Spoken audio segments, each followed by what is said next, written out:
Did you know for retirement planning that if you make a graph of your retirement assets versus time, that generally the data is going to be exponentially growing?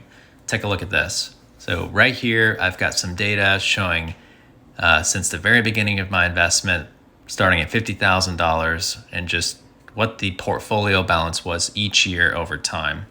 And so I'm just showing the data that I've got here. You can see it's exponentially growing. And right now I've got about 300,000-ish, 336,000 at year 20. I want to know how long it will take me to be a millionaire. And so one thing that's really cool about Excel is that you can right click your data, go to add trend line. And if you switch it to an exponential trend line, let's go ahead and forecast forward about 30 years to get a little projection going. I press enter. There's my forecast, again, showing exponential growth. Now, one thing that's interesting about exponentials is that you can, on the graph, you can change this to a logarithmic scale and it'll plot a perfectly straight line.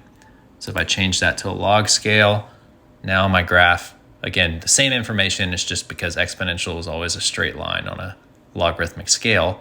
You can see exactly, roughly, at what point I will cross the $1 million mark. So you can see here's 1 million. At this point here, this is about the 32-year mark. I will be having $1 million. And that assumes, that the previous compounded rate growth will occur in the future. So this is kind of a hypothetical example, but it's a nice way to see where you're going. And you can also calculate the equation of this line to mathematically plug in an X and Y value to get that specific year point.